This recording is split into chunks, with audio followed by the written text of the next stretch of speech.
Uh, All right. Hey, everybody. Here we are for NPC chat number 7. NPC stands for no personal contact. And I've got 3 mates with us. So without further ado, here they are. So sitting in the background. Hang on a minute. They're in there over there. Right. Little teaser right there. we go. Yeah. All right. So over there, that way, I never do this right. From as far as I can see, that's our producer at Meta Studios, Scott. Right Hello, down everyone. over there somewhere, down here, I can't do it, is Keith. And Hello. Team Sensation, Billy Tucci, my old mate. Sensation, Billy Tucci. Yes. Yeah. All right. So we're going to have a bunch of fun and we're going to chat. But today, apart from the general chat, the whole point of what we do, guys, is to hang out together, say hi, connect everybody because everybody's miserable as hell because of coronavirus. So this is all about connecting people and making people happy and creating community and sharing the screen with people from all over the place. So, hi guys, how you doing? Hello.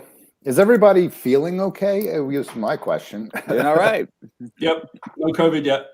Yeah. So far, so good, right? Yeah, absolutely. My life hasn't really changed much because I don't go out anyway. I come upstairs in my studio and I draw away or I write away and I go take the garbage pails out and then, maybe go out to dinner with friends, which we haven't done. But aside from that, I'm kind of take a shower and go upstairs, Yeah, I just said this the other day, Billy, that like one person's like, crisis of sort of quarantine is literally my average Thursday. Yeah. So, yeah. Yep. Absolutely. So we, especially those of us that write a lot. So I wanted to kind of kick everything off. So this is to get to know each other. So we're going to do, a little bit of conversation. Scott, tell everybody about yourself a little bit, like how you and I know each other and what we do together. Yeah, absolutely. So Paul and I work together at Meta Studios. I'm his favorite producer that he's ever worked with. We met, I guess, about 2-ish years ago or so. I relocated to Atlanta from Los Angeles, trying to get away from the craziness of the city, but still do entertainment.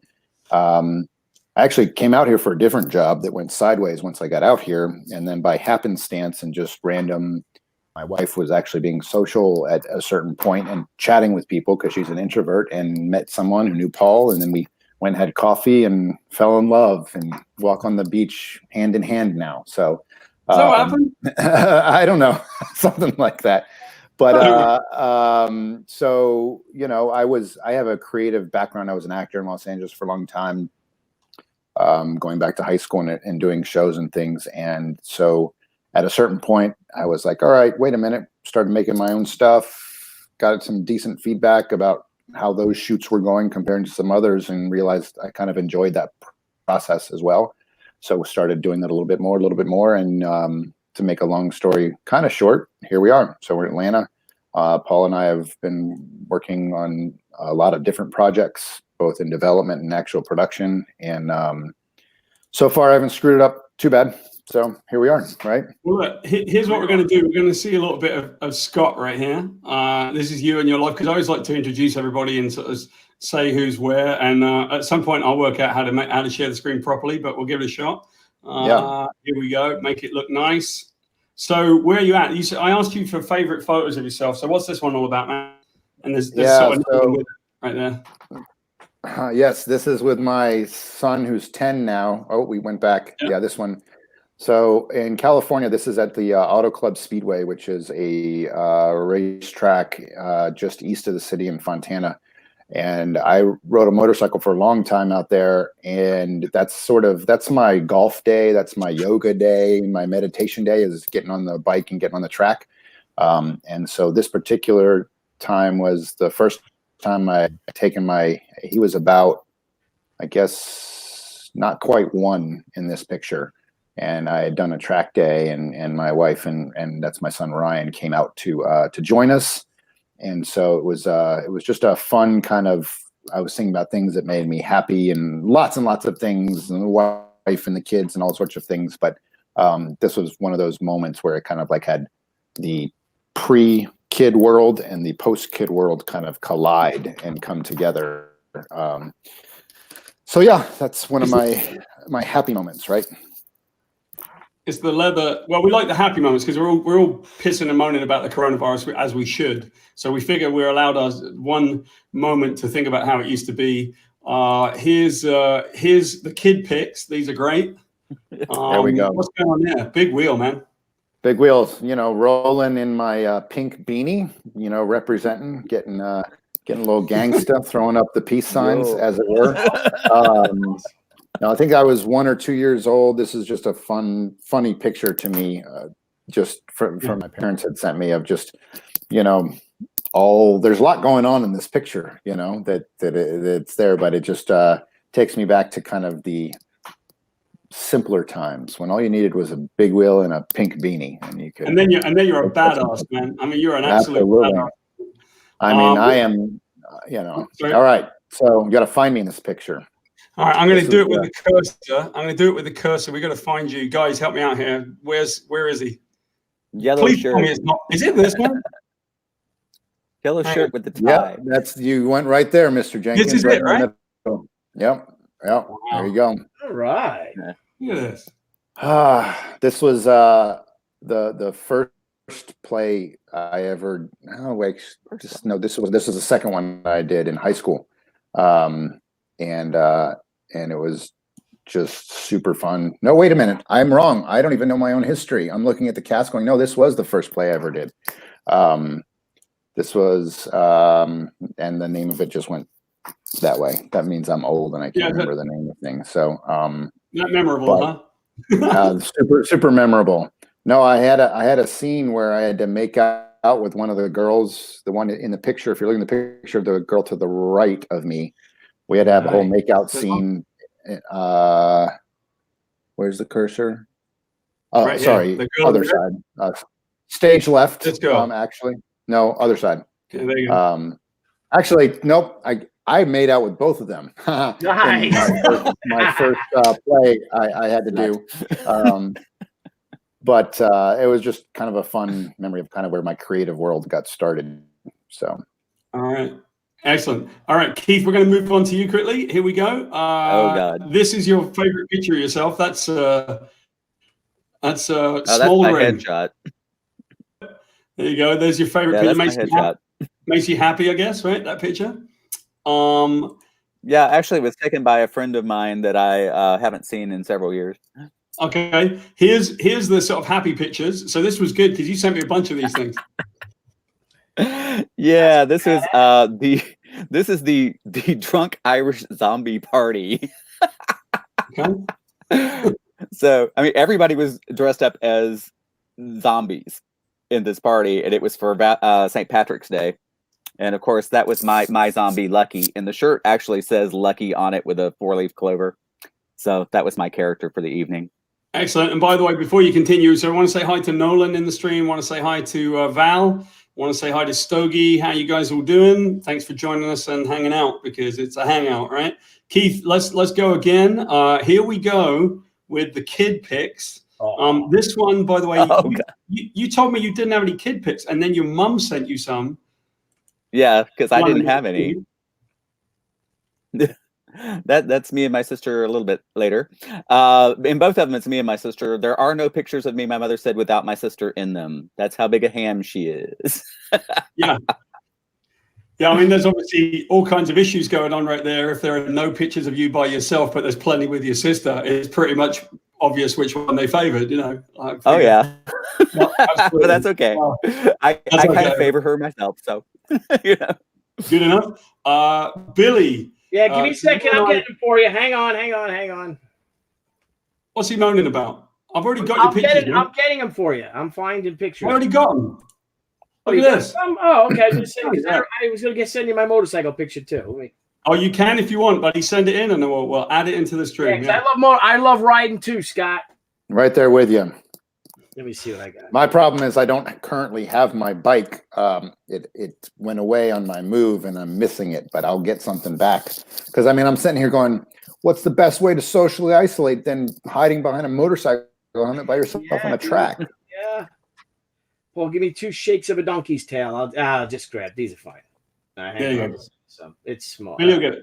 There Well, you while Billy's getting ready, so Billy and I have known each other for probably 25 plus years, at least. Yeah, I think 25 years. Yeah, I figure so, mate. I mean, you know, I started in comics in 1990, but sometime around there. And I think I remember meeting you around about 95 in San Diego. Yeah, I think that's what it was. I think, and that was one for the ages that year. That was a good one. They're all one for the ages. So Billy's an amazing comic artist. But Billy, tell us a little bit about yourself and your work, man. So for the people. Yeah, I'm a self-publisher, but I guess for the most part, I've been real fortunate to do a lot of stuff for the mainstream as well. Mostly DC. I did some stuff for Marvel, but I'm known for self-publishing my comic She. And last year was our 25th anniversary, and I'm working on it right now, and I'm just so excited that I'm finishing up my very first Kickstarter at Indiegogo for She Return of the Warrior.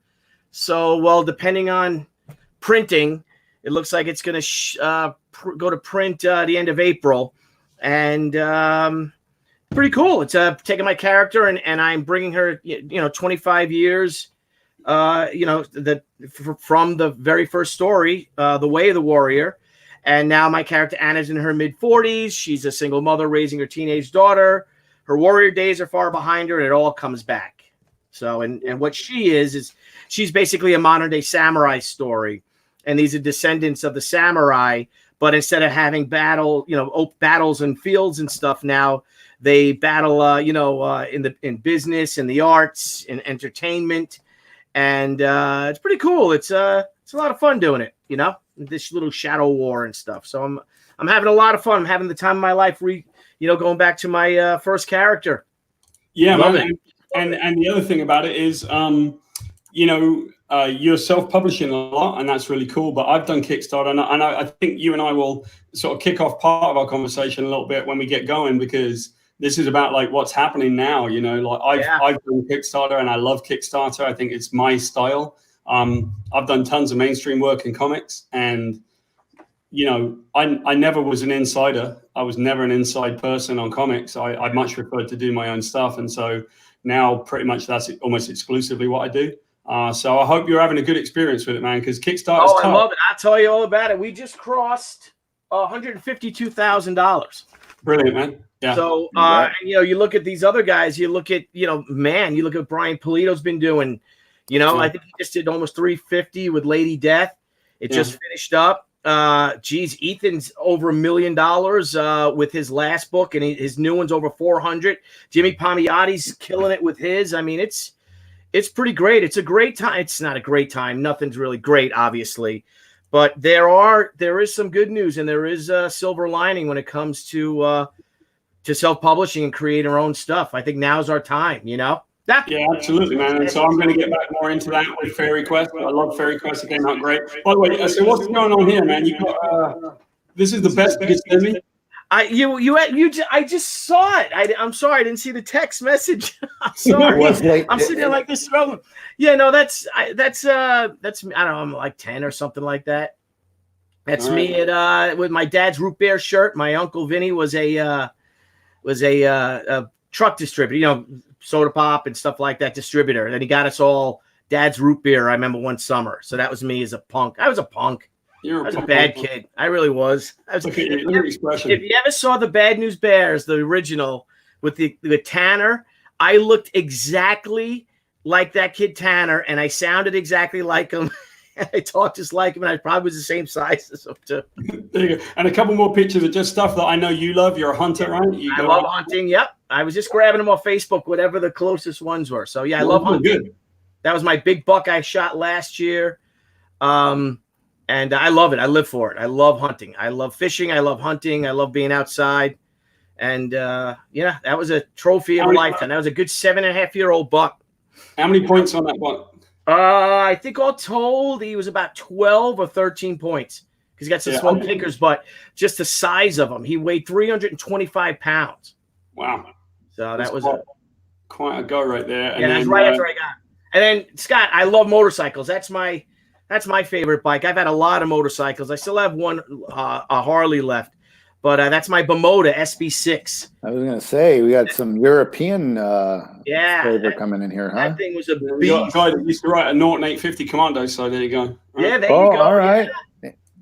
And I love that bike so much, man. And I actually to launch a comic book. This is how funny in the '90s where how crazy they were, guys. Is I had the Atomic Angels, one of my new books, and I wanted to throw a launch party, so I threw it on the Intrepid, on the USS Intrepid. That's awesome. We bring the bikes up and everything like that. And the guy's like, yeah. And I'm like, wow, can we take pictures? Because we were taking pictures. And I'm like, can we take pictures up on the top by the plane? He's like, yeah, sure. And he brought it up on the bomb bay. And I parked the bike, and my buddy took a picture of his pictures. And that's that. That's I always great. have that. My photo of my motorcycle in front of the SR-71 Blackbird. And this is cool. Yeah. Because it's a cool story. That was 1996. And they had just put the Blackbird up, and the guy that the head of the museum was telling us about, Blackbirds and how they retired it. And he said there was only 2 left at the time flying. I don't even know if any of them are anymore. And they were NASA. It wasn't the U.S. Air Force anymore. I think they were NASA Blackbirds. And they were used for UFO investigations. So that was the only thing fast enough kind of to go. So if there was anything, they would use those planes to investigate sightings and stuff. You could have been lying to some punk kid, but cool story. A little bit of crazy trivia, because there's always some trivia that I got for this. So nobody knows this, but I actually was a field investigator for the Mutual UFO Network when I lived in Cincinnati. Of course you were, Paul, right? Of course you were. 2 years ago, a TV show out there. It was crazy. And there was this guy who was the state sectional director, and most of it was crap because you would just go and there'd be nothing there, right? But some of it was really interesting at times. There were plenty of UFOs, meaning unidentified flying objects. It's just a bit of a stretch to work out whether or not they came from the planet Krypton to stick things up our arse, right? I doubt they did. Maybe, but I'm not sure why. So we would go out on all these investigations, and that state sectional director, he said at one point, he said, I think we might be onto something. I'll tell you about it. And 3 days later, he was killed in a I kid you not. And I was like, okay. No, really? So that was Men in Black, Men in Black. There was a Men in Black. All right. So do you believe in that? Do you believe in beings from another world, another planet coming and investigating our planet? From your, I love the fact we got derailed, and brilliant question. All right, I'll tell you what I believe. You guys can weigh in, okay? No, because physics tells us it can't happen, right? That you're not going to travel across the universe. It's going to take you 4 years to get to the nearest star. There's no point. So I speak at a lot of futurism conventions about future storytelling and virtual and augmented reality. Here's what I think people will do. When we feel like we can go out, we won't need to, because our consciousness is going to be easily transferred inside virtual realities and holograms. At which point, the reason why there's a thing, do you guys know what the paradox is? The Fermi paradox? No. Yeah. Okay. So the Fermi paradox is presented by a guy called Fermi. And the idea was that why haven't we found alien life? If it's everywhere, why aren't we in contact? And a possible explanation is that once alien civilizations get to a point, then they go inwards. They go into virtual worlds. So they go into VR, hologram, stuff like that. There you go.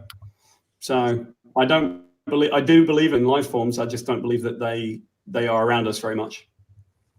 What do you believe? That thing that and the Navy released it about the 2 F-18 pilots chasing that thing, that dot. That little orb or something like that. Did you ever see that video? Yep. Yeah. And how do you feel about that? Well, I can tell you, in all the investigations that I ever did, there were only 2. Most of the time, a farmer would call us up and say, I think I saw a UFO. And we'd have to say to him, you didn't see a UFO. Okay, we'll go out, we'll investigate. And it would be a thing called fairy ring, which is like a fungus that grows on the ground. And we'd say, what night was it? And you'd be like, Cincinnati Airport's in that direction, and the flight path changed last night because of the wind direction. And so unusually they came in from over there. So you saw lights in the sky, you found stuff on the ground. It's normally crap.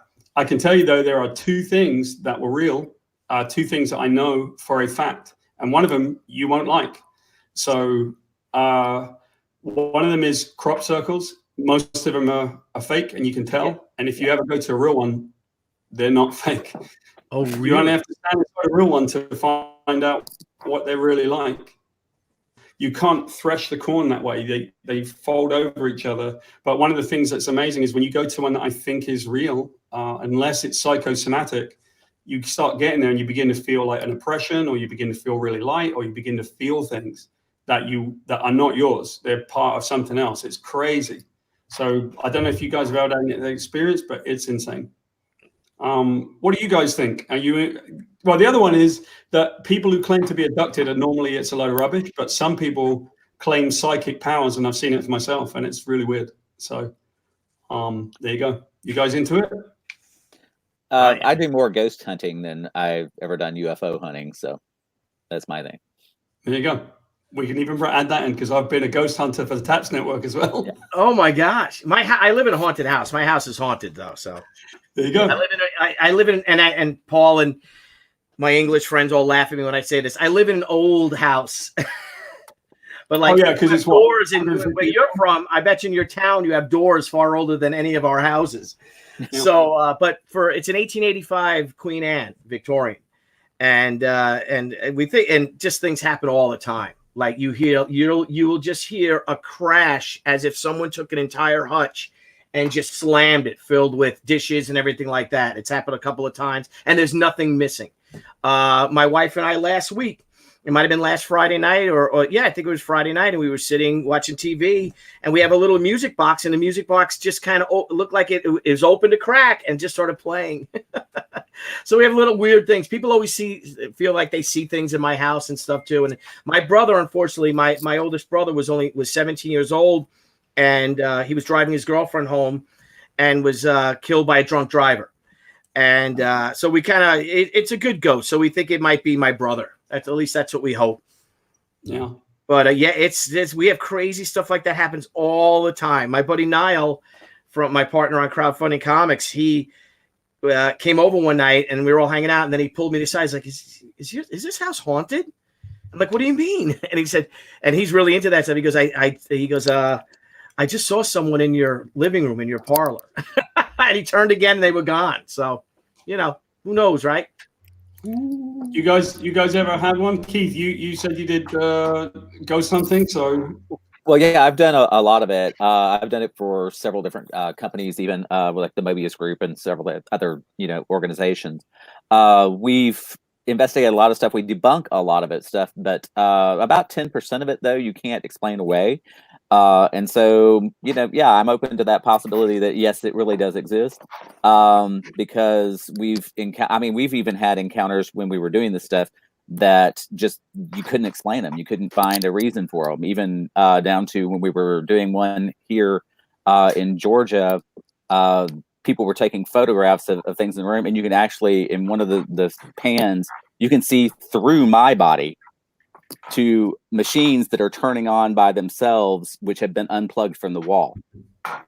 Okay. How do you explain that? I mean, they literally were unplugged. Oh, right. Cool. There we go. You ever seen anything? Well, I'll weigh in. My perspective on it is just having to do with the whole energy concept. It's neither created nor destroyed. That whole thing of, so you walk into a room or a house or something, and your hairs stand up on the back of your neck. You're feeling that energy. I think it's like different people have the, I guess, openness in themselves to feel it or dismiss it or do whatever you want to do. But I think there's that part, and then bringing it back full circle around to this whole like alien presence. My big thing is I think we'd be pretty arrogant as a species to believe that we're the most intelligent beings in the universe. However they choose to communicate, or if they come check out, or technology wise, I think there's so many things that are beyond our aptitude to actually comprehend. So it's like, sure, virtual, I think that's a really interesting concept. It's this idea of, there's been a bunch of different movies about it, whether it's, something like an Avatar or that kind of concept, which is your consciousness going somewhere else. And then the idea is we can move energy or information probably a lot faster than we can physical beings. So I don't know, that's kind of a cool concept to think to dive into. So Yeah, it's pretty cool. I like Don here says at a convention and over 1,000 people, and the professor says, I saw that. And he said, "Yeah, I'm only here for a visit." I like that.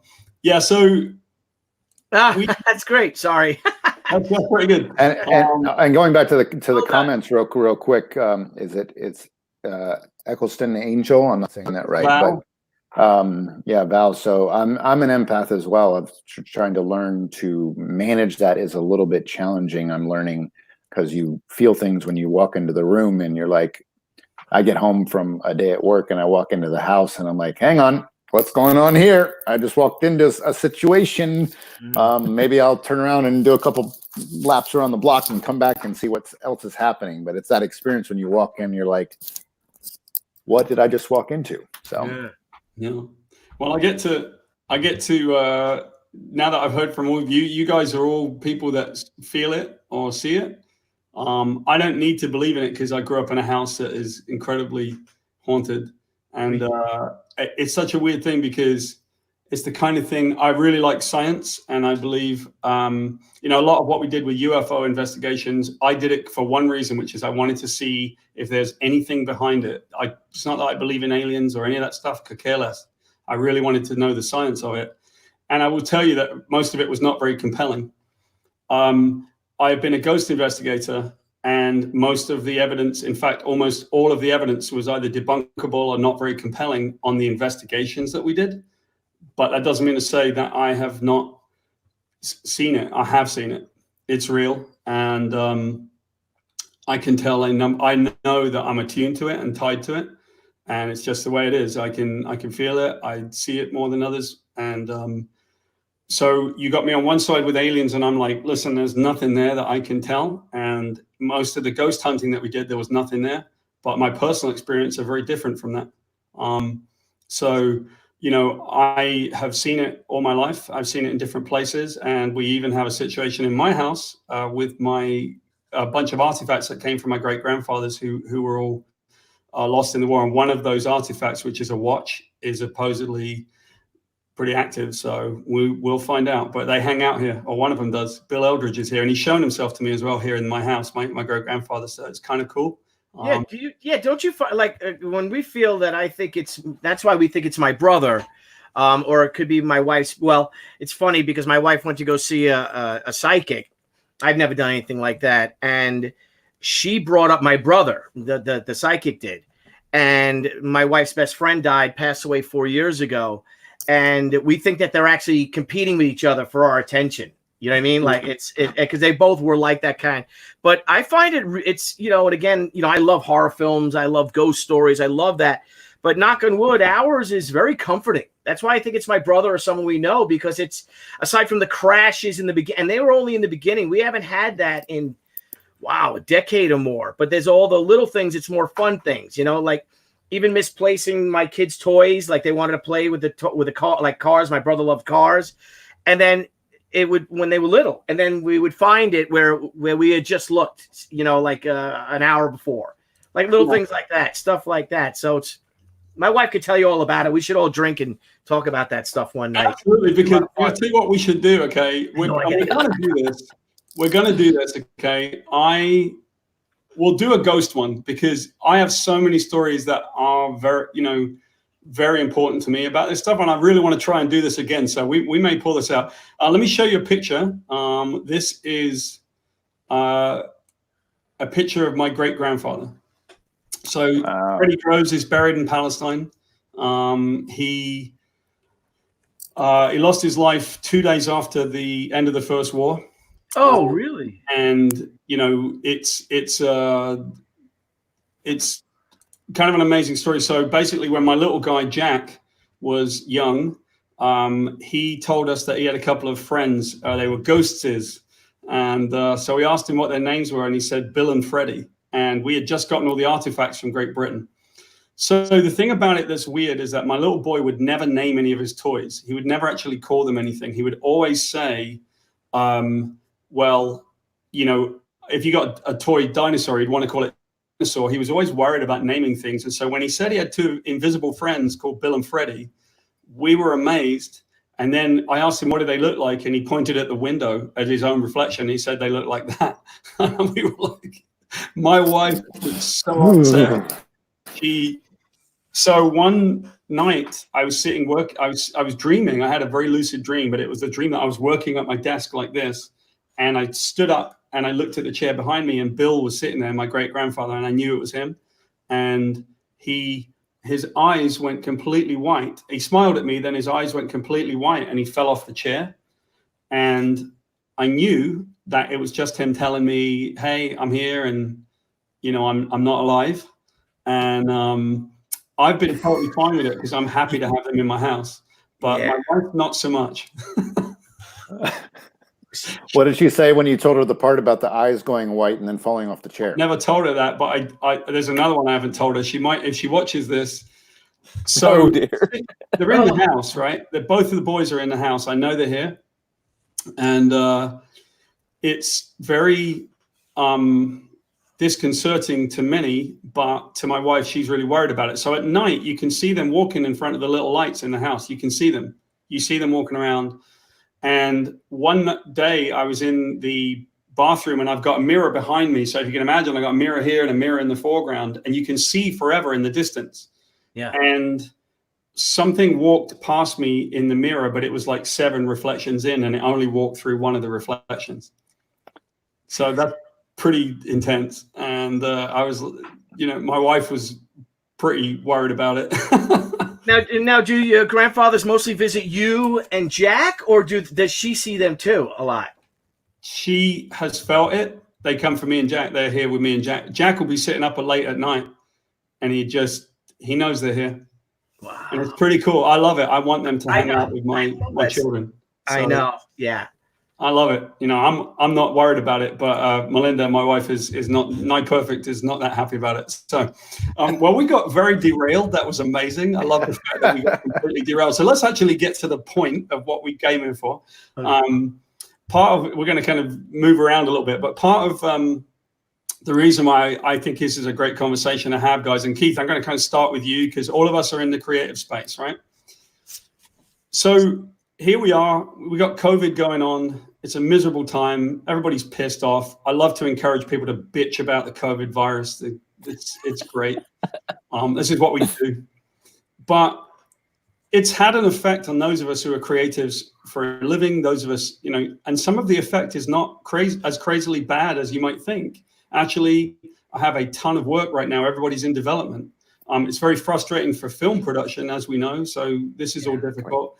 Keith, what do you think is going on in, production in terms of material for film, and you do this, this is closed down, right? Right. Getting anything done? Yeah, it's pretty much all shut down right now. One of the things that has me worried about the future is the fact that they're saying this is just the first of many pandemics that we're going to have from now on, because we've gotten such a dense population in the world and there's so much freedom moving around, that this is not the only one that's going to be, that you can probably expect this to happen almost every year or 2 years from now on.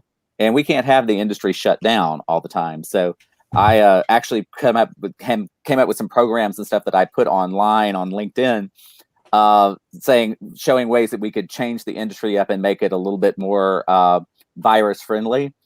But originally people were like, oh no, we can't possibly do that. That's horrible. You can't do things like that. And now everybody's coming back to it. Oh, you're kind of a genius. Yeah. That was pretty smart. So I don't know. What ideas are you talking about?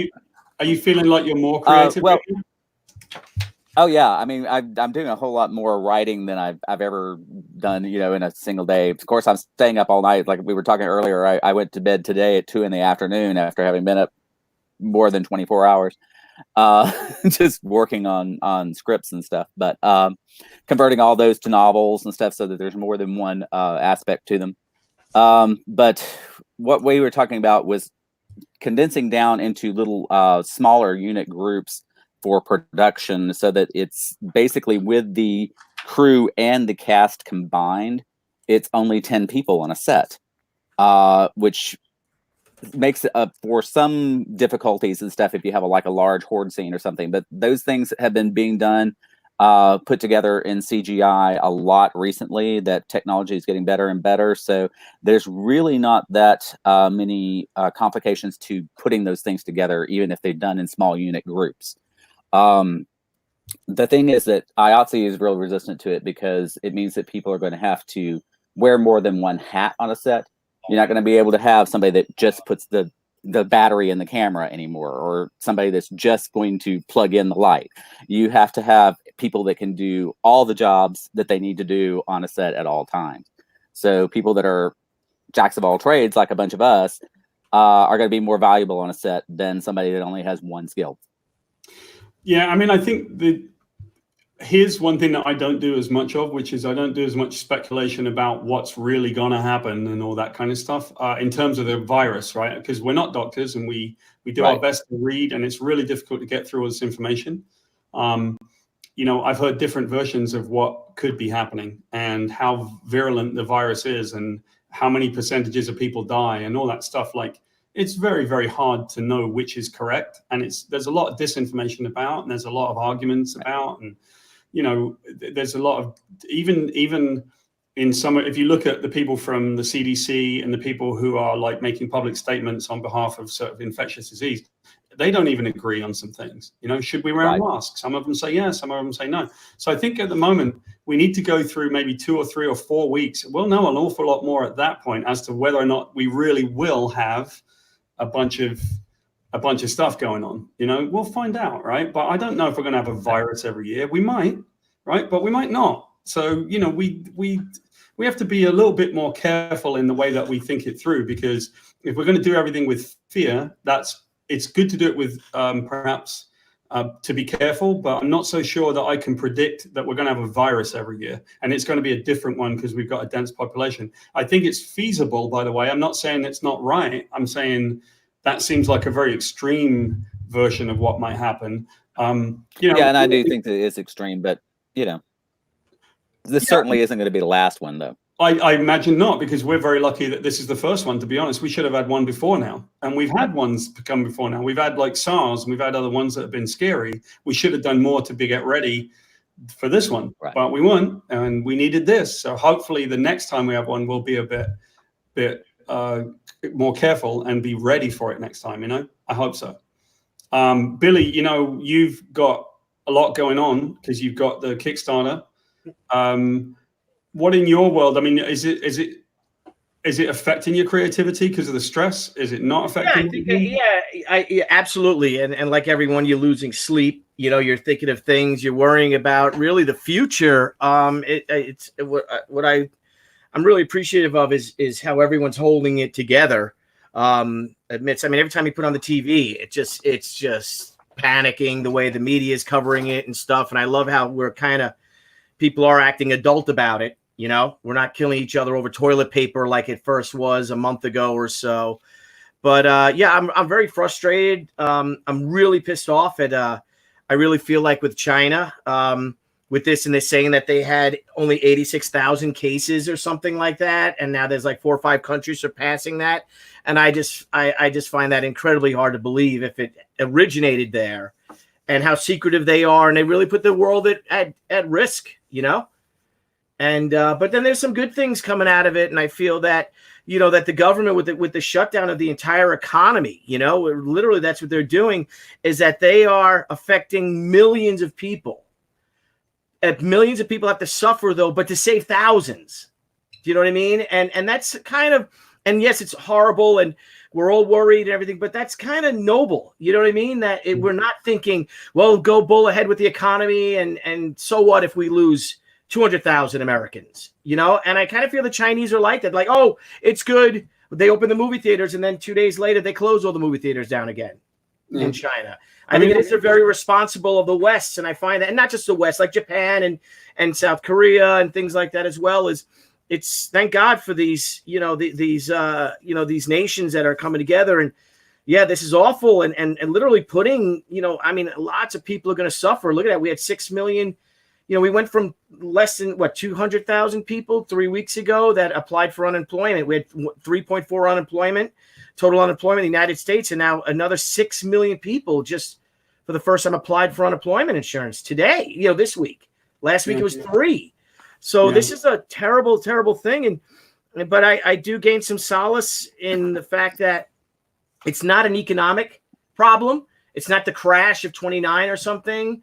This is a worldwide pandemic, and hopefully that's the signs that we could, in some fashion, bounce back from this sooner than later, hopefully. There was a sense as well that the economy was relatively strong before this, so that potentially, from some of the things that I've read, it could bounce back relatively quicker than we would expect because it was actually in a decent place. But it's still not going to come back like it was yet. It's going to be a while, right? Because but it's also, what I also feel though, and I'm sorry, Keith, if you're going to say something, I just feel that people get it. I think people get it, and I think they want to now and go out, and they're going to want to go once they get their checks. They're going to want to go to the local bar. They're going to want to go to the local restaurants. They want to sit. They want to help their local businesses, these small businesses. And I think that, that's how we're talking. We can't wait. I can't wait. I hope Happy Days are here again, from 1933 is the #1 song again. You know what I mean? Like someone does it, or they play the original. Yeah. And so Scott, from our perspective, obviously, we had just been in production. We just made Warped. We were just filming. And then that was the last thing that we could do. So how do you think, this is going to affect our business in film and all that?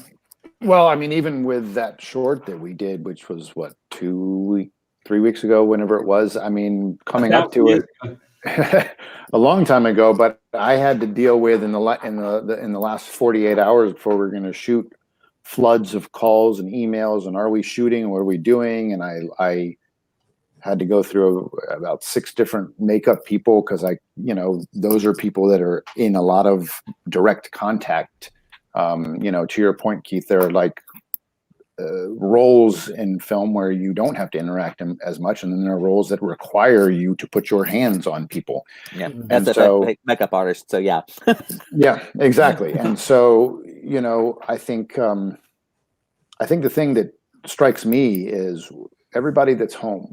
What are they doing right now?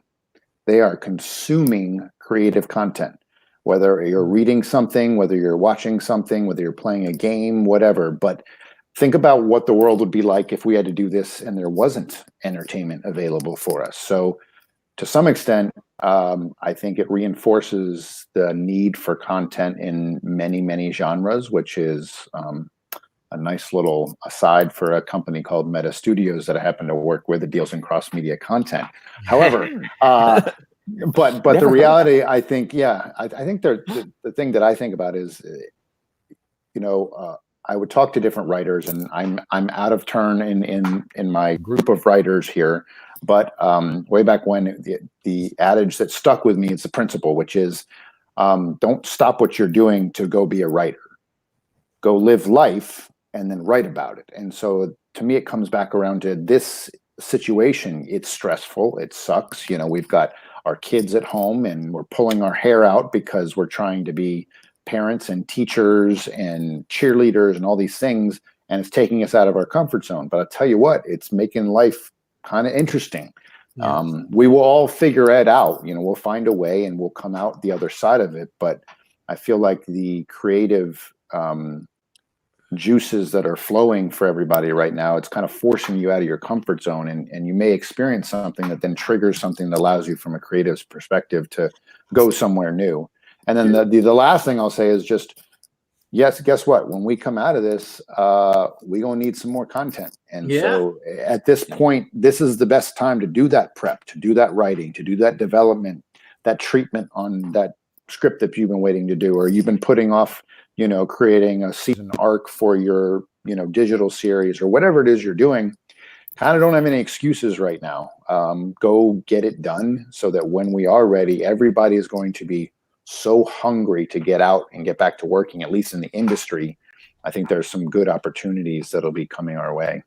Let's talk for a second about something that Billy and I understand pretty well, which is the comic book industry, right? We got a weird moment in time right now because, Bill, I don't know what you think, mate, but what happened in our industry in comics is that Diamond Comics recently announced that they're not going to be shipping any new product.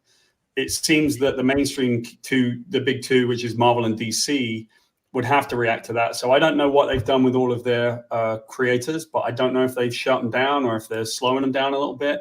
But even if it's not the most prominent creators, certainly the ones that are less prominent are going to be really struggling right now. Yeah. I worry for those people, you know.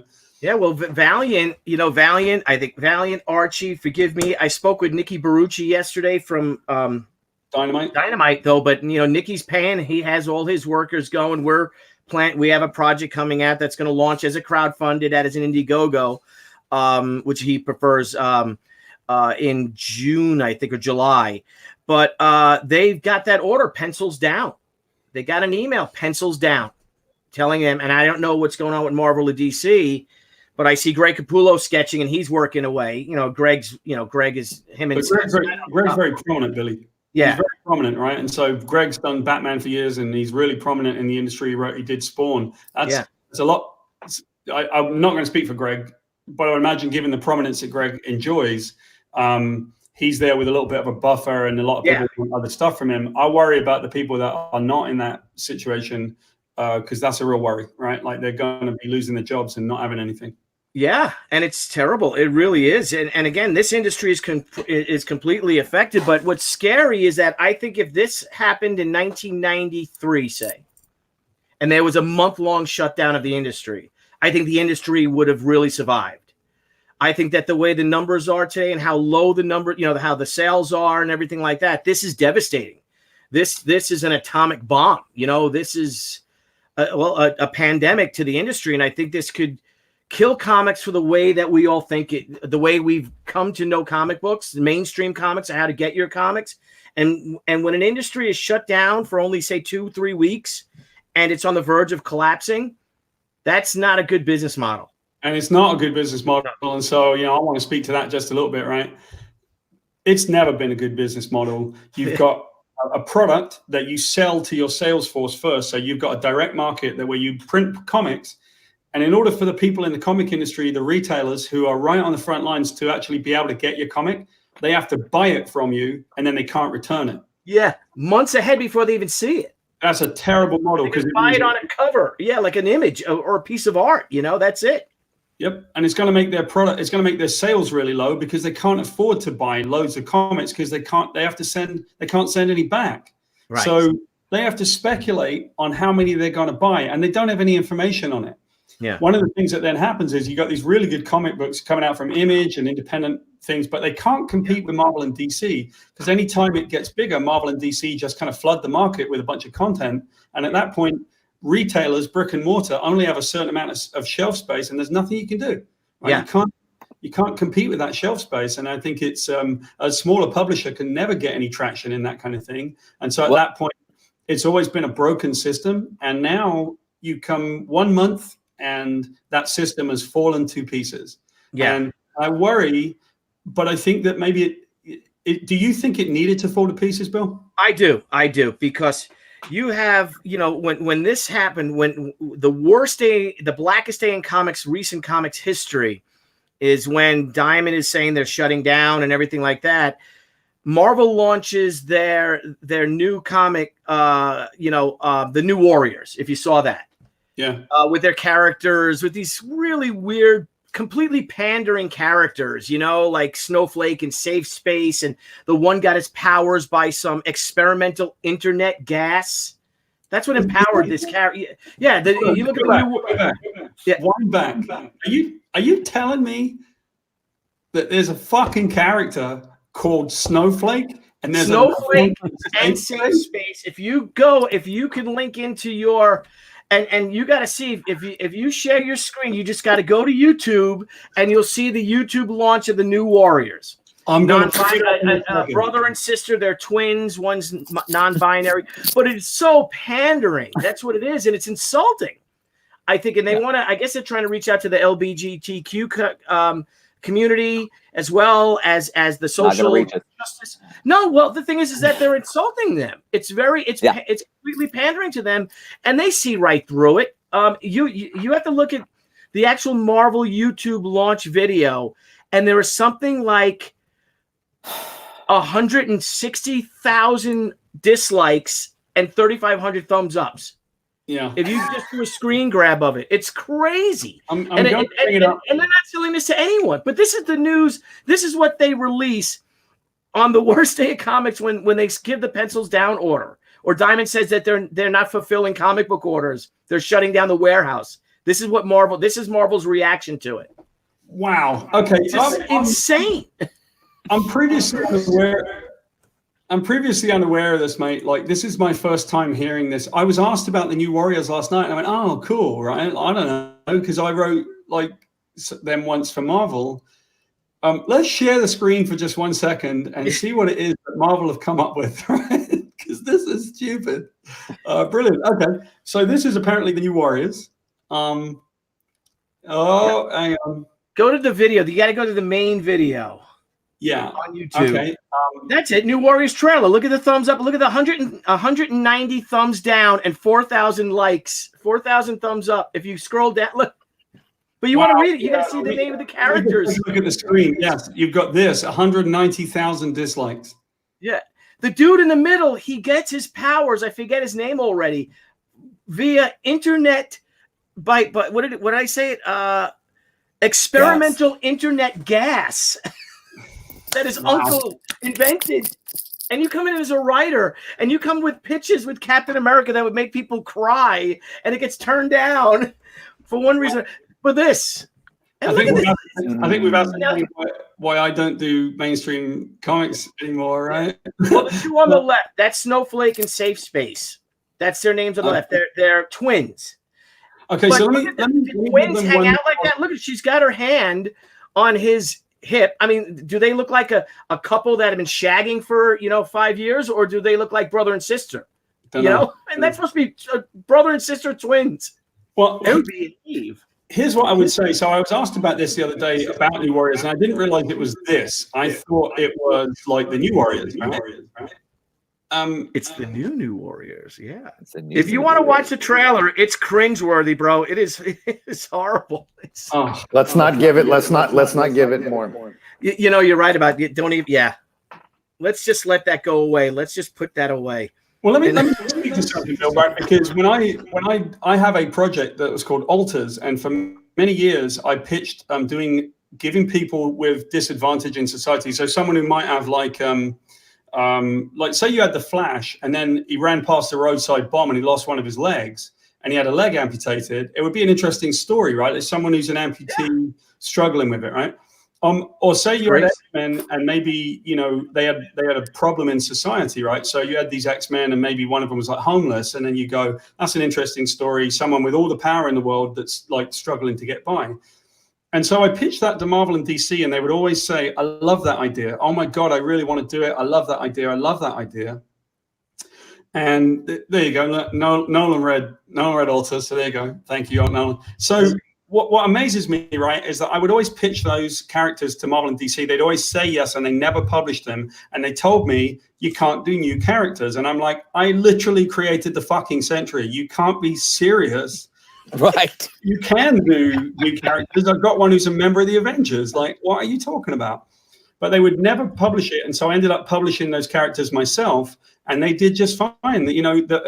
We had all kinds of people with disadvantage and problem in society. Some people marginalized, some people. So you can have LGBT characters. You can have all kinds of characters. And it's a very interesting story. And in fact, a lot of times we had LGBT characters where the story was never that they were, who cares, right? There was no story there. So we just had them as characters, right? Yeah, you don't even know.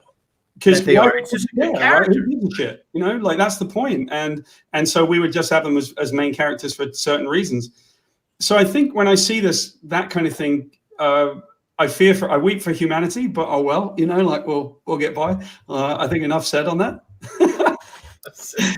We've taken some strange turns today, Bill. I haven't worked out how we ended up on these things, but I apologize. I apologize to have derailed everything, but just some things must be said. Well, it's surprising to me because Alters had a trans character that I had pitched and brought in like 10 years before people were talking about transgender characters in comics and stuff, and they would always be into it, but we never did it. And then eventually she was a main character in the project. But it was all because super identities, like superhero identity is very much a metaphor for some of the issues that people who are trans are going through. So it became an interesting story in its own right. And the trans community, initially, there were a few people that were resistant. And after a while, they were like, man, we love you. How'd you, not bad for a middle-aged heterosexual white guy, Like, I did okay. All right, so we're going to have fun for a minute, okay? Billy, you got to kind of pay attention here because... Okay, I'm done. I'm sorry. It's all good. No, I get so obsessive. I'm redrawing panels like an idiot. No, you can do it, but you have to look at the screen. I'm here. I'm all good. I'm here. All right. So here we're going to do something with you guys. I'm going to put scolded by the teacher prominently right here, and we're going to play a game where we share the screen, and then you guys are going to have to guess what it is that we are looking at. So. Oh, geez. Can you see on my screen? Let's just give you a little bit of help here. You see this little thing that I've got right here? Can you see that there's a hidden image behind it? Yeah. Aha. Okay. So what I found out was that my green screen was, I picked up my coffee cup and I realized there were images hidden behind my cup. And I'm thinking, this is awesome. We're going to play a stupid ass game. And as usual, you get fuck all points. So basically, if you get the question right, you get fuck all. And the person with the most fuck all points wins. Keith, since we don't know you as well, we're going to get you started. You're going to go first. Okay. So I'm going to cheers you guys. And I want you to tell me if you know what movie is hiding behind my cup. Oh, okay. Oh, wait. Go back. Way too fast. All right, here you go. What do you think we might have? I'll keep going. All right. Red. Here's my little screen cleaning cloth. Here we go.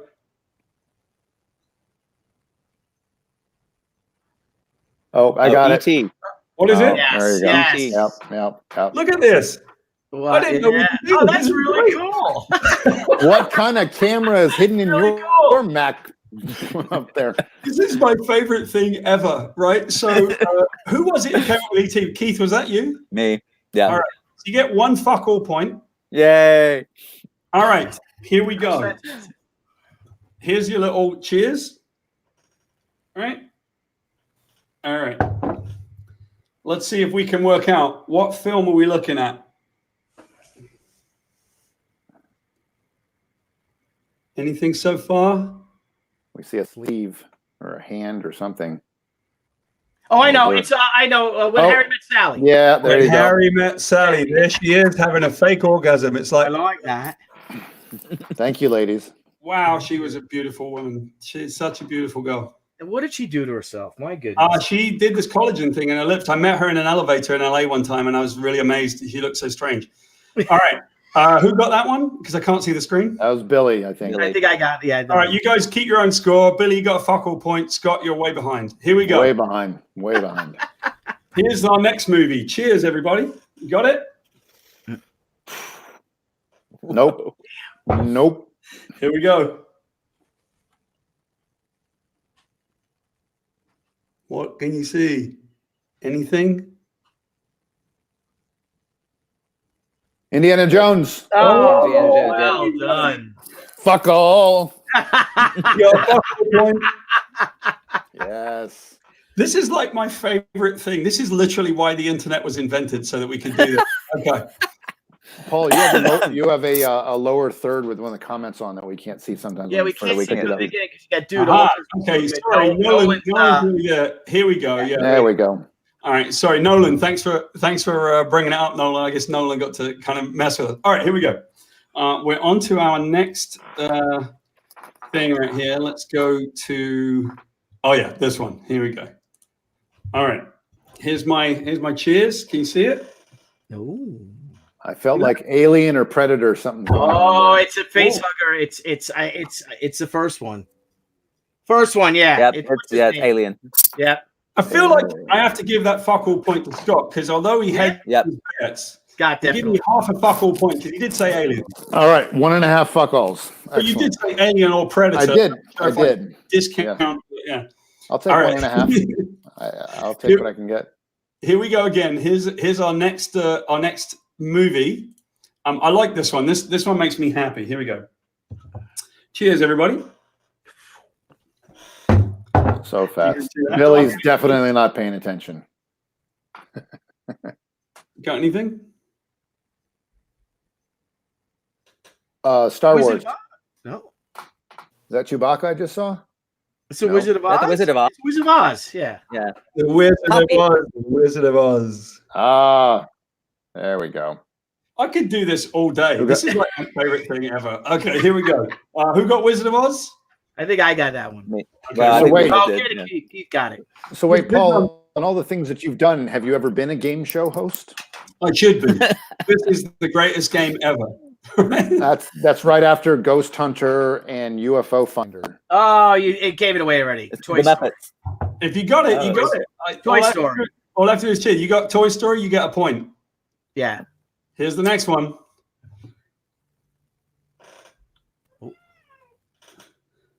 No luck? Okay, here we go. Superman. Uh-uh. Solitude.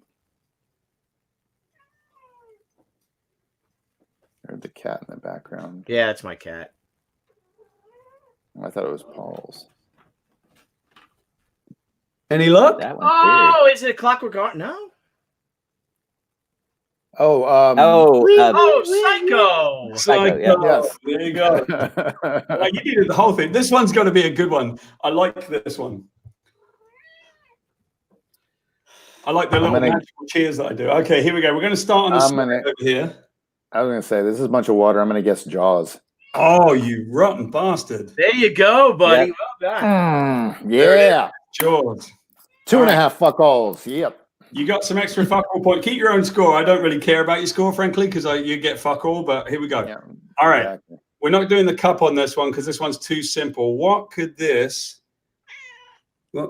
be? The Shining. Oh, no, Bond? No, it's a suit. Yeah, Bond. Yeah. James All right, Bond. I'm giving you Bond. Do you know which movie that is, by the way? Casino Royale? That is actually Goldfinger. But Oh. it doesn't seem fair to hold you to Goldfinger. Okay, we're getting through this. Mercifully, we're getting through this. Here we go. Who's up on screen here? What's this? I thought it was a little bit more. What is this? Oh, Ghostbusters? Ghostbuster, yeah. Yeah. There it It's is. obscure. It was either Slimer or Jaws, and I was trying to figure out which one it was. Oh, this is great. I love doing this. All right, here we go. We got another one right here. This one. Here we go. We got to kind of angle it a little bit. Got the hand going. Oh, look at Godfather. that. Luca Brasi swims with the Yeah. fishes. Yeah, swims with the fish. I think, yeah. All right, you guys are keeping your own score. I know you're doing very well. I'm not keeping score because I'm too busy doing this. Here we go. We got four. And fuck all. We got 4 more. Here we go. What could this be? Nope. Got a little reflection up here, but yeah. Any idea? Princess Bride. Oh yeah, there you go. Oh, well done. Well done. Well done. This I is cannot believe that you figured out how to green screen these onto your little know. cleaning thing. Rocky. Oh, Rocky. Rocky 4? Oh. Nope. Wait. Oh, Rocky 3. Rocky 3. It is, my friend, with Mr. T. Mr. T. Who, by the way, is the coolest, nicest human being at any convention I've ever met. He's the happiest dude. I love that guy. He's the anti-Lou Ferrigno. He is the anti-Lou Ferrigno. We'll tell that story in a second because Lou Ferrigno is a dickhead. Yeah. He really. You shouldn't sugarcoat it. Just tell us how you feel. Okay, here we go. You got this is the second to last one.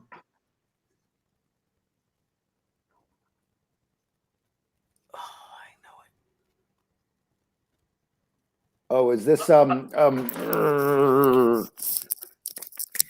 craning my head to try to follow it. no, I know. No. No. Oh no, I'm wrong. Is this Home Alone? Home Alone. Yeah. Yeah. There it is. They have no. I None saw a of them mop have of any blonde connection hair, and I was thinking, whatsoever to each other. All right, this last one is worth 3 points. You got your own score, so I have no idea how much you guys I don't even know. are scoring with this. But here we go. Last one is worth 3 points. All right, we're starting down here. Oh, The Shining. Oh, that was really good right there. Yes, you knew it was coming. Billy, if you just keep guessing The Shining each time, it'll ultimately be right. Yeah, I know.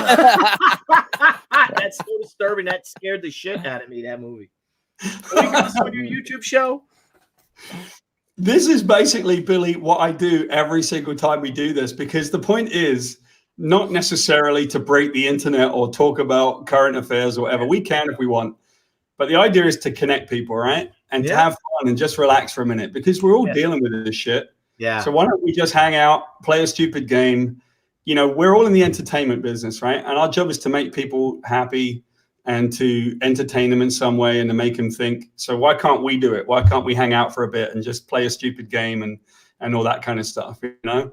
I love it. I it's a privilege to be on. Thank you. No, this is fun, man. This is fun. So who scored the most points, by the way? Anybody know? No. What do we know? I think I had 3.5 fuck alls. So Keith got 4 fuck alls. Okay, Billy? Keith got 4. But he got the 3 at the end. So I think he got 6 suck so I think I probably have like 5 of them. I thought he had 6 suck alls. So 6. Billy, I'm here to award you fuck all. So, well, congratulations, Billy. Now, where's that from? Fuck all. It's from Paul's How do we say that? Fuck from all. England. Fuck all. Fuck all. Fuck all. All right, great. So one of the things that we got into, by the way, Bill, in the middle of this, the truth comes out. We play these games and a little bit of truth comes out. Okay. So let's have a little discussion here about conventions and how people are with their fans, right? Yeah. Because I go to lots of them and I'm always like, I pride myself on very little things in my life, not like accomplishments or any of that kind of stuff. But I'll tell you something that my mom told me one time, which I thought was really cool. She said, I'm very proud of you. And I'm like, do you have cancer? Because I need to know why you're telling me. You never say stuff like that. All right. Let's get into the mommy issues. Here we go. Come on. And so she goes, well, no, it's just that I read about you on the internet and I found out that fans always speak really well of you because you're very kind to the fans, right? And I've always been like that. I love the fans and they pay our wages and I feel like an obligation to fans and people that we're connecting to. So by fans, guys, we can extrapolate to audience, right? Like if you're making something, you're making it for your audience and you're giving them something. But different people are very different at conventions, right? So I'm super friendly. Billy, I know you really well, right? And you are friendly as hell. You love everybody and they all come up and we hang out. You and I hang out after the fact. Change our lives, you know? Yep. And me and Bill have been we've been in like conventions and we've just been hanging out and enjoying ourselves and doing a fun time and all this kind of stuff. And after the fact, like somebody will come up to us and they'll have a drink with us or something, right? And it's the fans. It's like, yeah, come on in. We don't care. Like, come hang with us, right? So tell me a little bit about, because Mr. T is awesome. I remember the first time I ever met him, I heard this laughter down the aisle and I was signing and I'm like, what's going on over there? And there were just people everywhere. And I go over there and it was T. And he's just going, hey, everyone, look. He was just everybody's best friend. And he didn't give a shit. And he was just happy as hell. However, there are some people that are not quite as friendly, right? So, Billy, tell us a little bit about Lou Ferrigno, formerly the Incredible Hulk. That son of a bitch. Holy shit. I mean, him is just the most entitled, cheap. I'd say he's like a sieve, I guess, on any room he walks into. And one of the things that now we had, doing conventions, usually Motor City Comic Con, he's always there, and he's very haughty. He's very, you know what I mean? And I remember one time it was me, Jimmy Palmiotti, Amanda Connor, and Darwin Cook, and Darwin's wife, and Deb getting ready to go to the MegaCon. And we had to wait or take a cab or something like that, you know what I mean, to go. And then this huge SUV pulls up, huge, like the Big Expedition or something like that, you know? So they're like, and it said MegaCon. So we're like, oh, all right, let's go. Like, oh, no. You guys have to wait for, I don't know, I think they were having a small car come, get us or something like that. Or we had to get there on our own or something. Oh no, this is from Mr. Ferrigno. And then this giant thing from Lou Ferrigno, and Darwin's like, that motherfucker. He's like, our lines are way bigger than his. You know, you walk by that motherfucker, so you see him sitting alone, because he is, you know. I mean, we've had conversations with him, and I'll tell you a couple of stories. We've had conversations with him where we're hanging out after the show, and we're just talking, and like my wife would ask him a question, he's like, buy my book. Yeah. Even at the guests are hanging out. Which is like, well, what was it like, you know, when you did King of Queens? That was fun. We saw you. And, you know, my wife is like your wife. She doesn't care about any of this stuff. She doesn't know. And he's like, yeah, buy my book. To my wife. And she's like, I'm not going to buy his freaking book. But so we were at a show, and they had a party they closed the bar down. It was the Mid-Ohio Con. And there was a big hotel. And on the mezzanine of the hotel, there was a bar. And the Henry brothers, this is a long time ago, going back, I don't know, 15 years or so. The Henry brothers, or maybe a decade, the Henry brothers, who were the proprietors of the show at the time before Wizard bought it, had this party. They roped it off, and that was for us. It was a party for us at the bar. You know, open bar, food. It was great. So, yeah, it was 10 years ago. So when you know it, in one of the ballrooms, 100 feet away, the doors open, and out comes these army soldiers in their dress blues, right, with their wives or girlfriends. And they were having a party because they had just come back from a 1-year-long tour of Iraq, right? And their unit put on this big welcoming home party. The guys, you know, they look fantastic. You know what I mean? Their wives and girlfriends are beautiful, all this. And they come walking by, and I'm sitting there hanging out. And I think I was hanging out with Bo Smith, like, oh, my God, hey, you know what I mean, to the guys, like, come here, you know. And I said, welcome home, you know, and I shook their hands and everything like that. I'm like, how you guys doing? You know, I'm so glad you're here, that you guys made it, you know, and like, oh, thank you so much. And he's like, what's going on? I said, oh, we're here for the comic book convention. And the guy's like, oh, that's so cool, you know, blah, blah, blah. And one guy goes, oh my God, is that Lou Ferrigno? So and there's Lou sitting on this couch, right? And like maybe 10, 15 feet away from the entrance. And I'm like, yeah, that's Lou Ferrigno. And he's like, oh my God, I'd love to meet him. You think we can meet him? And you know me, you know, and you know, I'm totally not couth. I'm like, sure, I don't think that'd be a problem. I said, let me go get one of the Henry brothers. So there was Bill Henry, the proprietor. I'm like, Bill, come here. These guys just came back from a year-long tour or more, 14 months in Iraq. And they want to know, and then he's like, oh, welcome home, you know. And he's like, they want to know if they can meet Lou Ferrigno. Do you think Lou maybe come over or let them come over and say hello to him and shake their hands and take a picture or something? And Bill goes, I don't think that'd be a problem. Hang on, let me go ask him. So Bill walks up, and it was two couples, and they're standing there, and Bill walks over to Lou and see him talk like that, and Lou's hanging out, and Lou looks over like that at them and goes, yeah, like, not now. Nah, that's all right. Fuck him. Yeah, fuck him. So that's the He's 6'5" and he could throw me through a window. Fuck you, Lou Ferrigno, for that. You know what's really sad about that is his son is really nice. You know, right? Lou Ferrigno Jr. Yeah, is he? He's really nice. I feel it was terrible, just terrible. So the Lou Ferrigno I know, I'll tell you, my first encounter with him was when I took over the Incredible Hulk, and I was at a convention, and somebody said to me, hey man, you're writing the Hulk, and it turns out that Lou's right there. And I'm like, yeah, okay, cool. And I'd sort of vaguely known about the guy, but oh well. And I had written that Hulk Ultimate Destruction game. So basically, you know, I'm perpetuating it, and the sales of the Hulk were going up, so I was doing pretty well with the Hulk, and everything was good. And someone at the convention the convention organizer said to me, do you want to take a picture with him? Maybe we can just send it into Marvel and it'll be a good publicity photo. And so they bring me over to him, and I'm like, yeah, okay, cool. And I stand there next to him, and he holds my hand, shaking. I'm like smiling, and they took the picture, and then he looks at it and he squeezes my hand, and he said, $20. Oh! Went, what? And he says, that's $20. And I said, no, it fucking isn't. Because I'm always going to stand up to a prick like that. Like, yeah. Fuck you, mate, you know? Yeah. I'm always going to stand up to bullies. I hate bullies, right? And I'm like, no way. So I said, no, it isn't. And he's like, it's $20. I'm like, no, it isn't, mate. Let go of my hand. Fuck off. Right? So I basically got in an argument with Lou Ferrigno the first time I ever met him. And I was all full of piss and vinegar because he could have killed me probably, right? But yeah, I'm like, you're not going to do anything in a convention. What do you want to do? Physically assault me for your $20? Get lost, right? Yeah. So it was kind of a legendary story for a little while. A couple of my mates knew about this. The same evening, I guess we were at Chicago, and it was Knuckles Sports Bars, which we used to call Fisters. Yeah. So we're doing Knuckles. And fans around and everyone's sitting down.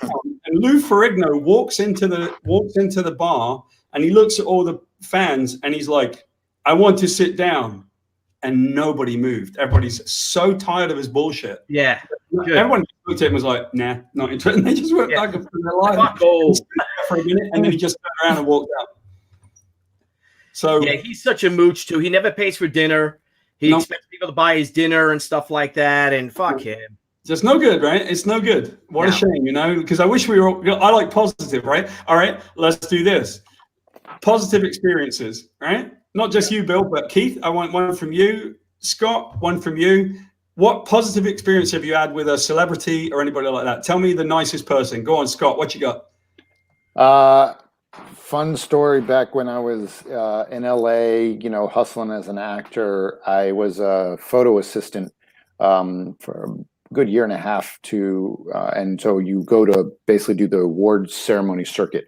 And so I'm backstage at, it was either the Grammys or AMAs, one of those. There was a whole bunch of things that would cycle through Hollywood and we would just be at all of them.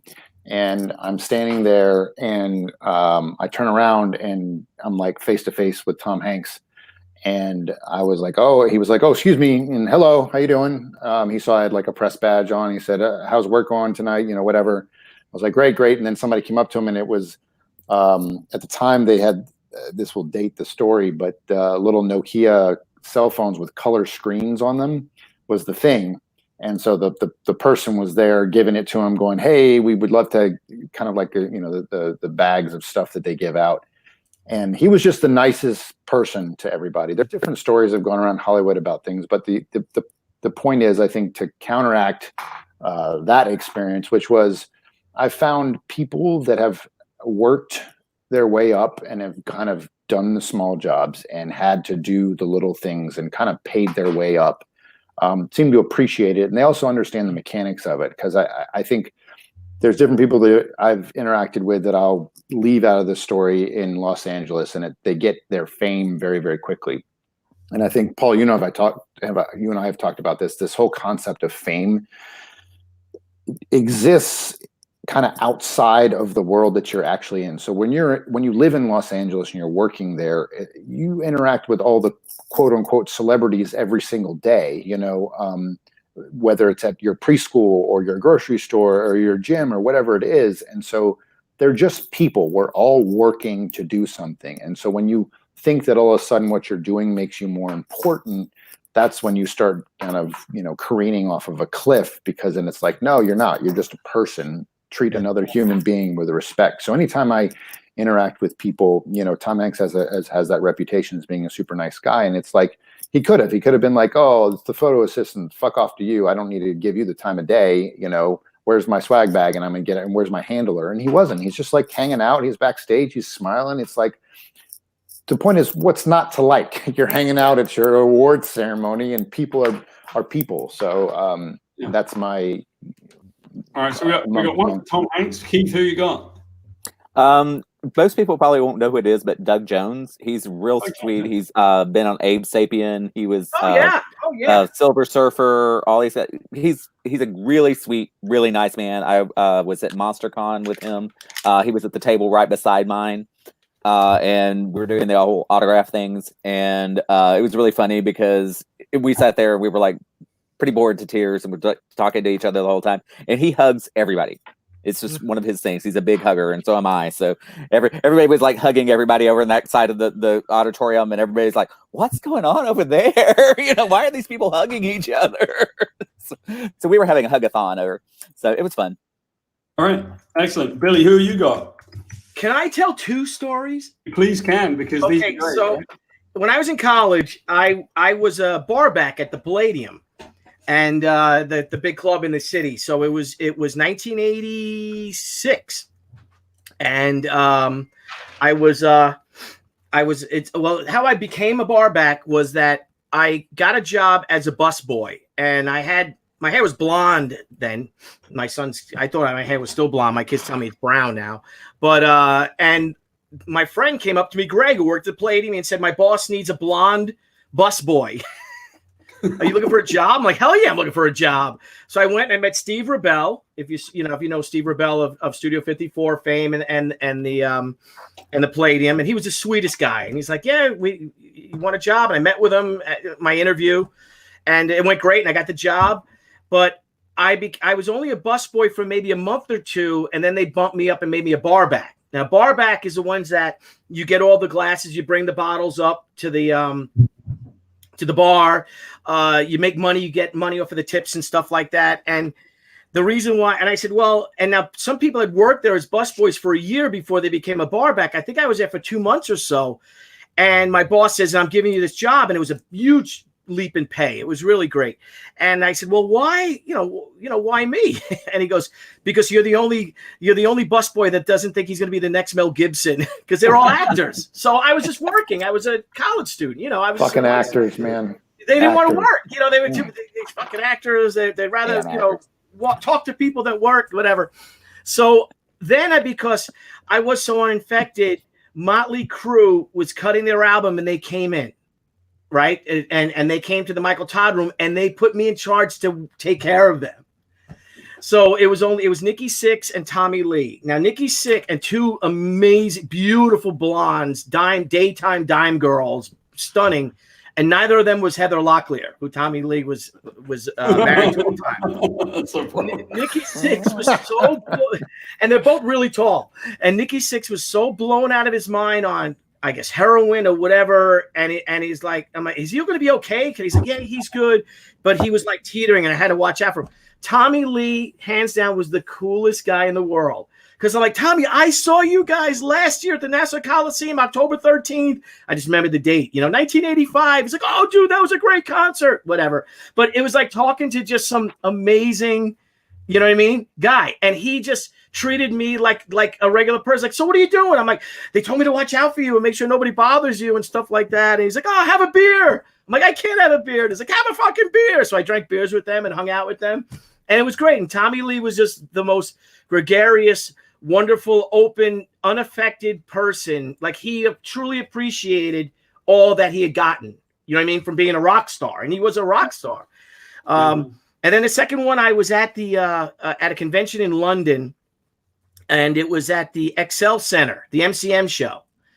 And I go downstairs to the bar, and I'm sitting in the bar waiting for a couple of buddies of mine who are retailers in London. And who comes in and sits next to me is Billy Campbell, the Rocketeer. Now, if anyone knows me, the Rocketeer, hands down, is my favorite comic book character of all time. And I love that movie. And I'm like, holy shit, the Rocketeer. And he looked at me and I'm like, dude, that is my favorite comic character. Movie. I love the film. I love you. And we just palled around all weekend. It was so great. Good. And that was it. And he was just so cool because it was also the rugby, the rugby championships. And it was England versus France. And he plays rugby. Billy Campbell plays rugby. That's his thing. And he's another unaffected guy. And he was just talking all about the sport of rugby. I'm like, wow, this sport is way better than American football, hands down.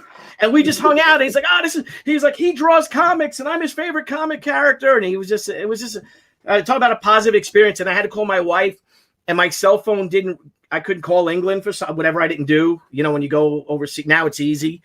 Because I can't use my phone. So I called my wife on his phone. So I'm like, I'm on Billy Campbell's phone right now. So that was it. Those stand out. So I've got a bunch of them myself. I got a bunch of them myself. I got loads because I've run into people all the time, and I know a number of people that work in this business who, have got a model on this, like fame or whatever it might be, and so on. But I think my favorite stories are actually not necessarily about how nice people are, but how I almost like run into people. Like, I remember walking up. Like, people who live in LA would always moan at me and say, well, I never see celebrities. And I'm like, I can't avoid them, man. If I'm around, they're going to be like tripping over me or smashing a shopping cart into me or something. And I think one of them is when I just went into like a steakhouse in LA and I'm opening the door and John Voight comes out. And John Voight kind of comes out like this and he looks around and then he books it off the street. He just runs like as fast as he can down the street. And I'm like, fucking hell, it's John Voight.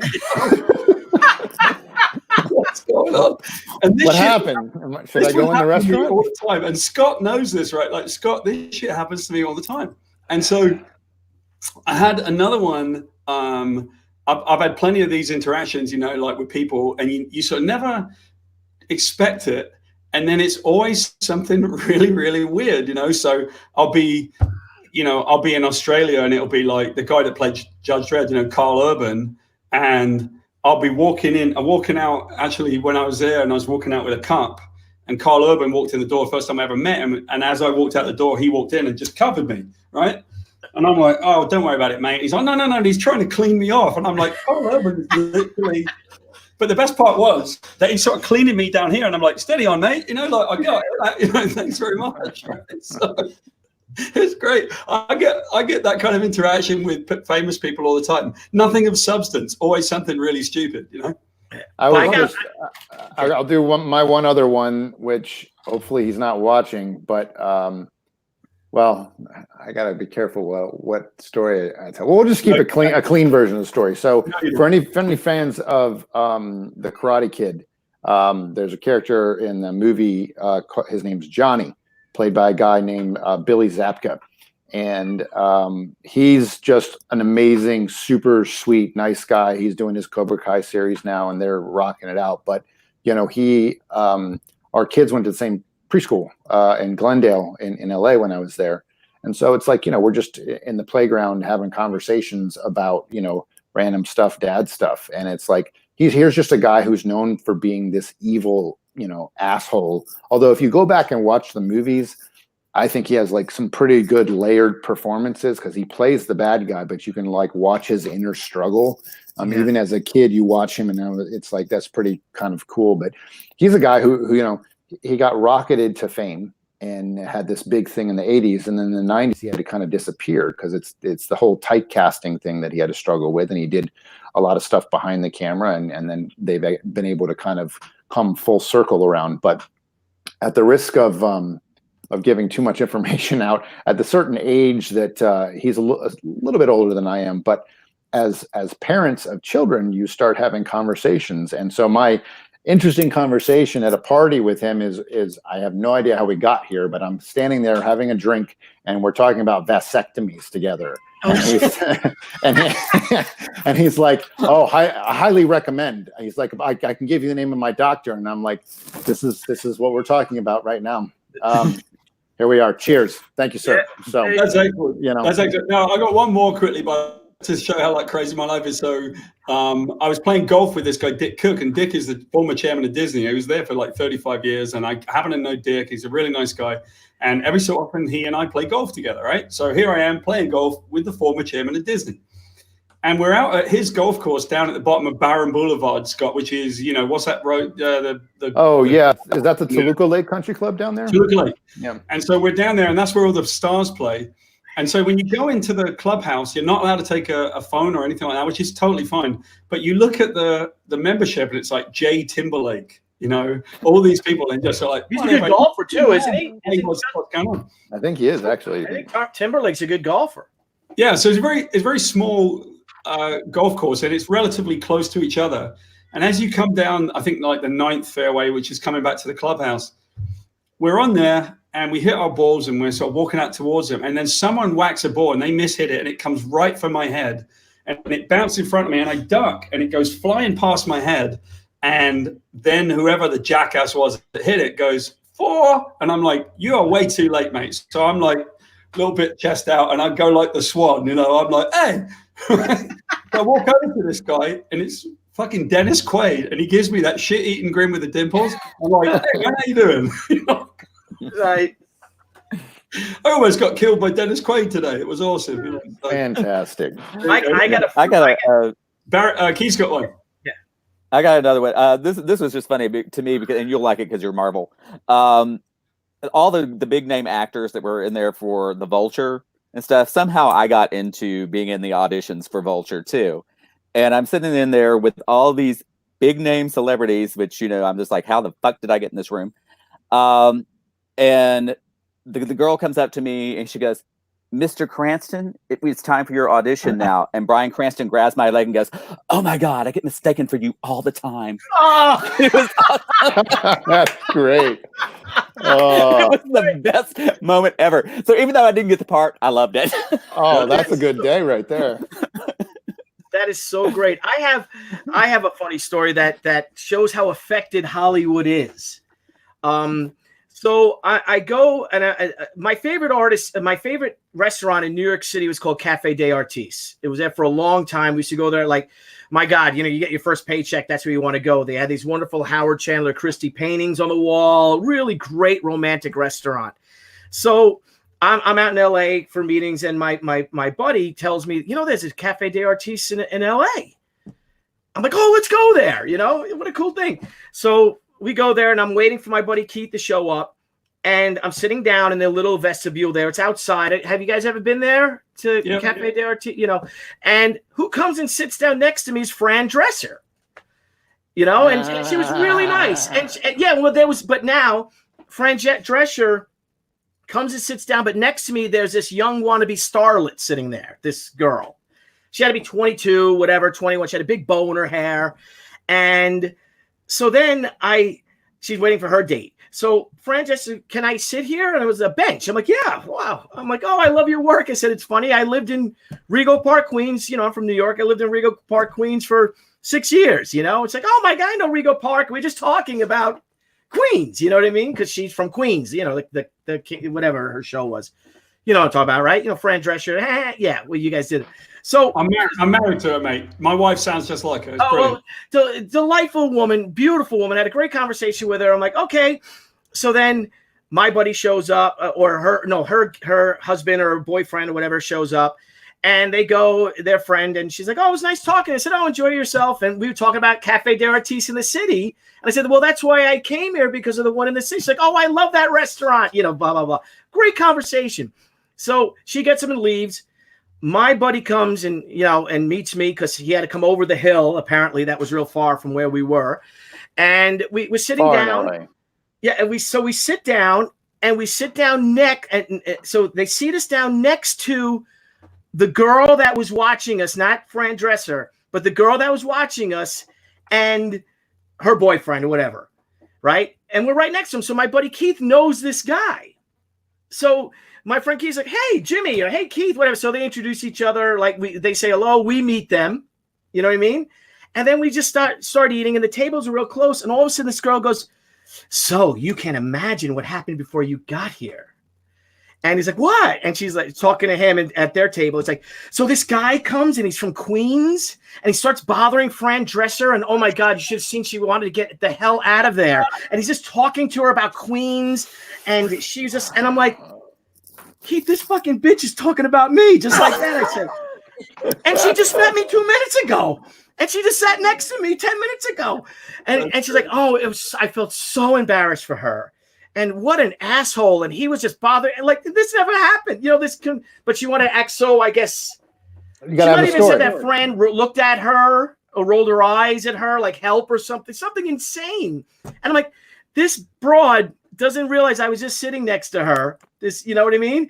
And now I'm sitting next to her now, and I'm the guy that she's talking about. That's how insane and how affected some of these people are, or whatever. It was so surreal. But I'm like, this fucking bitch is talking about me. And my friends laughing and shit like that and whatever. Well, I got one that I think I should probably retell because it's worth it. It's the ultimate celebrity story. I put it up on the Meta Studios page already. But I can just tell it here because it's the best celebrity story you'll ever hear. And it's basically the story of me and Terry Jones. So some of you may know this. I already put this up on our thing, but it is worth hearing. Billy, I don't know if I've ever told you this story, but it's no, you never have. All right. So basically, many years ago when I was working with the Ninja Turtles, I was working, coming in and out of Great Britain, and I had been flown into LA, and I arrived on the day of the Northridge earthquakes, right? So the ground explodes. Of course you did, right? I get off the plane. I'm so jet lagged. And I have this moment, where I'm like, wow, this is crazy. The ground's wobbling and I'm really tired. And so I was there with Kevin Eastman, who's the, creator of the Teenage Mutant Ninja Turtles. And Kevin and I have been friends, for so many years. And we were there to pitch a new TV show. So that evening that I get in, Kevin says to me, hey, do you want to go to the Playboy Mansion? And I said, no, honestly, man, I'm not interested. I'm really tired. And he's like, how could you not want to go? And I'm like, I'm tired. So he goes his way, and for some reason, the people up front thought that I was a drummer for Metallica, because I would wear this leather jacket, and I'm in this really swanky hotel, the Sunset Marquis, and only people with tons of money get into. Hey Jay, there you are. So only people with tons of money get into this hotel, and they're so convinced, and they keep shoving me telegrams, and I keep taking them back to the front and saying I'm not the guy, and they're like, absolutely, sir, we know your secret. I'm like, I'm not the fucking drummer from Metallica. So as I'm going through this whole thing, and they're sort of like wondering what's going on, I'm like, I'm going to go to the pub at least and have a drink. I walk in, and there at the bar is Bill Maher and Ian Astbury, the singer for The Cult, who's wearing black contact lenses. And I'm just standing around having a drink with these guys. And most people are looking at me like, who's this guy? Go to bed, wake up the next morning. I've got like another 2 telegrams under the door. I take them back to the front desk. I'm like, I'm not the drummer for Metallica. And I go to breakfast, and I sit down, and I look up, and there's Roger Moore sitting right opposite me, and Bruce Springsteen sitting like 2 tables away. And I'm like, just keep your head down. Like, don't let anyone know that you're nobody. And there's 2 starlets in the swimming pool. It's 8 a.m, and they're diving in so they can be seen, right? So in comes Kevin Eastman, and he says, Paul, you never guess who I met at the Playboy Mansion? Terry Jones from Monty Python. And now this is an absolute hero of Kevin's, and amazing guy. And as we're talking about it, all of a sudden Terry shows up, and he says, hey, Kevin. And Kevin calls him over. Over comes Terry Jones from Monty Python. And Kevin introduced me. Kevin, this is my friend Paul. And I said, hi, Terry. You live next door to my mum. Right? So 2 weeks before I was in LA, my mum had called me and told me that Terry Jones had moved into mid-central Wales, into a little town called Llanillos. And she went down the pub, and Terry Jones was there, and she got to know him. And now she would see him at the laundry all the time. And so she called me to tell me that Terry Jones, and now 2 weeks later, I'm in LA. Terry's all excited, and now he doesn't talk to anybody except me, because he's really not an LA guy. And so we're just chatting, and Kevin's getting really jealous and really frustrated. But what was so good about it was he told me this crazy story. He said, I flew in yesterday, he said, and the Python guys really kind of hated agencies, and they really didn't like doing that stuff. And he said, I got in the car, and the agent said to me, do you have it ready? And I'm like, what are you talking about? This is Terry talking. It turns out that they had wanted a pitch from him for some TV show, and Terry had nothing. He had no idea. So he made one up in the limo, and he pitched it, and they signed it up as a show. He made up a thing called Blazing Dragons, where the dragons were the good guys and all the knights were the bad guys. So that's that. So I got to meet Terry. I ended up communicating with him. He would see my mum down the pub. I would email with him. Everything was great. And I got to know Terry. So a few months later, I get this phone call from a video game company, and they're like, hey, Paul, I know you write video games. Would you be interested in a project we got? It's called Blazing Dragons. It was created by Python's Terry Jones. And I said, why not, right? So I ended up writing the thing. I would write to Terry, like, Terry, I'm writing the bloody video game now, right? So we start working on this thing.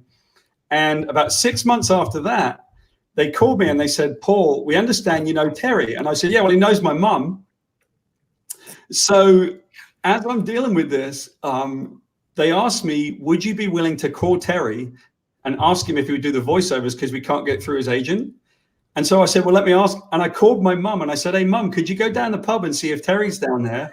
She went down the pub and she asked him if he would do the voiceovers, and he ended up doing the voice on Blazing Dragons. Wow. Because of my mum. That's a great story, bro. It is the ultimate. It's the ultimate story. So there you go. No more of the stories. We have to stop there. We can't. Yeah, you're out. That's it. All right. Well, I'll tell you what we'll do is we'll wind it up now, because this is great. Like, we're having a ton of fun, but I really appreciate you guys coming on. What I would like to ask as we go out is a couple of things, right? I do this every time that we do one of these things. Billy, I'll let you go first, right? What movie do you know that most people don't know that they should see? Oh, Jiminy Crickets. 1938, The Adventures of Robin Hood, my favorite film of all time. Oh, yeah, Errol Flynn. Yeah, I love that. I don't know if the young kids like those movies today, but that's my favorite film of all time. Mate, they still hold up. Like, Lauren, I have another. The Cat's Meow. I think it came out in 2000 and 2001. Peter Bogdanovich, Kirsten Dunst. The story of Eddie Izzard. The story of the murder or the killing of the shooting of Thomas Ince on the Oneida on William Randolph Hearst's yacht in 1924. The Cat's Meow, directed by Peter Bogdanovich. Great film. Brilliant. Okay, Keith, what you got? What's your favorite film that nobody knows? Let's see. It's one I just like because they did it without special effects. Was Near Dark as a vampire movie? They did it without vampire fangs. It was kind of cool the way they did the story without it. Okay, Scott, what you got? One of my favorites is this little movie called Kiss Kiss Bang Bang. Oh, yeah. It came out. Yes. It's Robert Downey Jr., Michelle Monaghan, Shane Black. I think wrote and directed it, maybe. But it's just, especially if you've ever spent time in LA, it's such a great capture of that industry. And Robert Downey Jr. plays somebody who's not in that industry, and it just shines such a light. It's just really well written, well paced comedy. It does do the whole voiceover comedy thing, which is a little weird, but I thought it was one of my favorite movies that didn't really, for some reason, get a lot of traction. Brilliant. And then one last thing that I really love to do is sometimes we get some little gold nuggets in this. What do you have as an app on your phone that is really cool, like your favorite app? Because I love it when people share ideas about their apps, because you find stuff. I've got 3 or 4 out of this already, like apps that are really cool. And the one that I tell everybody is, if you've never played Monument Valley, play the game. It's really cool. And that's the one I've been telling everybody about. What you got? Let's see, Keith, have you got an app that you really like? Actually, because I go to a lot of conventions and everything, I have Gather on my phone, which is kind of useful for the people that use that. It puts the whole schedule for every convention on there for you, so you can keep track, and it gives you where you can have alerts for what your next lecture is or what everything is that you can put in for yourself. So let's hope that you get to use it sometime this year, right, mate? Because yeah. Kind of Billy, what you got for an app? I have I don't know who else is going to like it. It's called Isolunar, and it's a hunting and fishing app. Okay. And it gives you all the top weather. It's actually the weather's really good, but it tells you the best times to hunt, and it's all on the moon phase. And the rating, like today's not a good day. If today was a good day to hunt, there'd be 4 antlers. But it tells you the type of moon, and it's really cool. There's a lot of fun stuff on it. Gave you a little trophy room, and fun. Calendars. So when it's really bad, what do they put up instead of, like, if it's really good hunting, it's like 4 antlers, and if it's really bad, it's like 4. Today's a bad day. Yeah, today it's 1 antler. Oh, so. I thought it'd be like 4 dead raccoons or something. No.